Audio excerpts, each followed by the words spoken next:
Ituturo ko sa inyo kung paano mag-build ng makunat ng warrior at bakit mas prefer ko yung hybrid build na warrior kaysa boost type.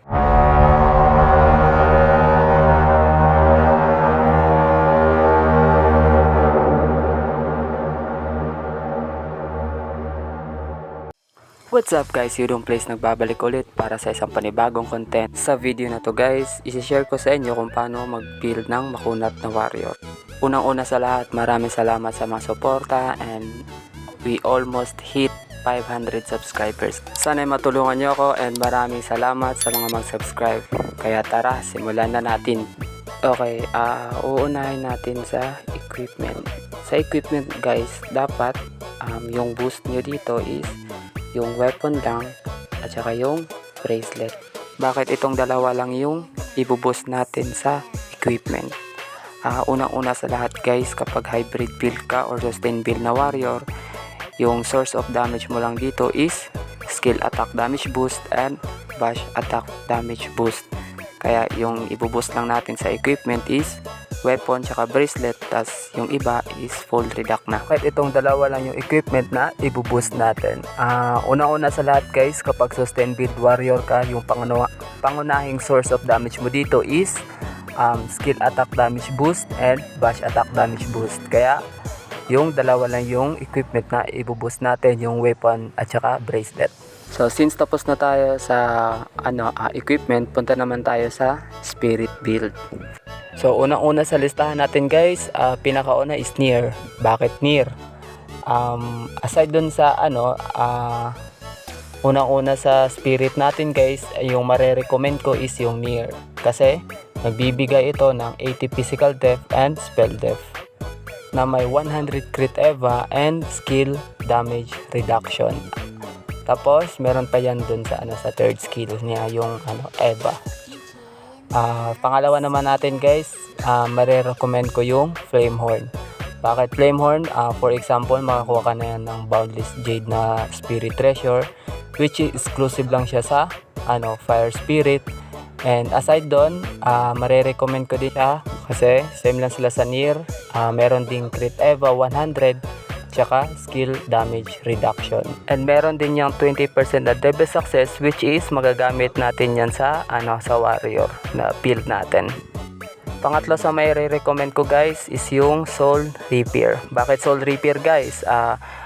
Una-una guys, yung stats niya guys is suit sa pangatlo sa may re-recommend ko is yung Soul Repair. Bakit Soul Repair?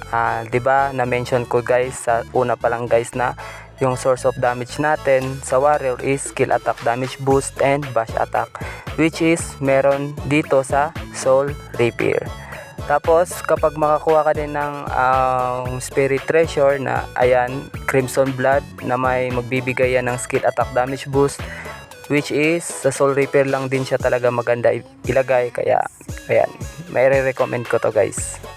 Pang-apat naman sa listahan natin na spirit guys na gagamitin is yung Visana. Ayan. Bakit Visana? Okay, unang-una guys, nagbibigay ito ng all damage reduction na 8%. Tapos sa skill ko niya naman is nagbibigay din niya ng 20% DB resistance and DB success, which is combo din kasi yan sa sa build natin na DB resistance. And maganda din ilagay dyan guys yung unique na Spirit Treasure. Ayan, yung kulay puti na parang pamaypay na nagbibigay ng 7% na all damage reduction. Sa pang-limang spirit naman na may re-recommend ko guys na pampakunat, I suggest yung Wusa. Ayan. Bakit Wusa? Nasa kanya kasi yung hinahanap natin na guys na stats guys, yung skill damage reduction. Tapos kapag nag-proc naman yung third skill niya, nagbibigay yan ng 15% na all damage reduction, which is kukunat ka talaga. So tapos na tayo sa spirit set. Next natin is magic stone. So ano ba yung kukunin nating stats or ipa-priority sa magic stone or hanapin nating stats? Una-una sa lahat guys, dapat yung magic stone nyo is may crit eva. Ayan, first option niya yan guys kasi kailangan talaga natin yan. Yan yung unang hanapin nyo, yung crit eva. Tapos sa second option naman guys, kung maganda, yung Creteva na Magic Stone nyo is may skill damage reduction. Ayan. Kung wala namang skill damage reduction kasi mahirap yun, kumbaga tsambahan lang. Yung i-alternate natin na stats guys, yung i-combo natin sa Creteva, it's either na bash reduct or crit damage reduction. Bakit yun yung tatlong stats na hinahanap natin sa pag-build ng sustain build na warrior? Okay, unang-una guys, crit Eva. Bakit crit Eva? Kailangan natin na di magkikrit yung kalaban natin kasi once na magkikrit yun, makakadeal sila ng malaking damage which is 50% yun sa sa increased damage sa kanila guys. And sa pangalawa, bakit skill damage reduction? Unang-una sa lahat guys, yung Mirror 4 game kasi guys, hindi siya basic attack type. Unlike sa ibang laro na kahit magbi-basic attack ka, makakapag-deal ka ng malaking damage. Sa Mirror 4 kasi guys, kailangan mong mag-skill, which is lahat naman talaga ng class na nagre-rely sa skill para makapag-deal ng damage sa kalaban.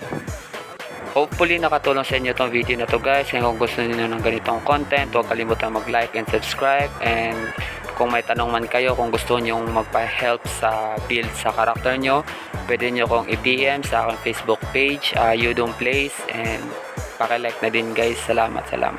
And see you guys sa susunod nating content. Maraming salamat sa panonood and bye bye.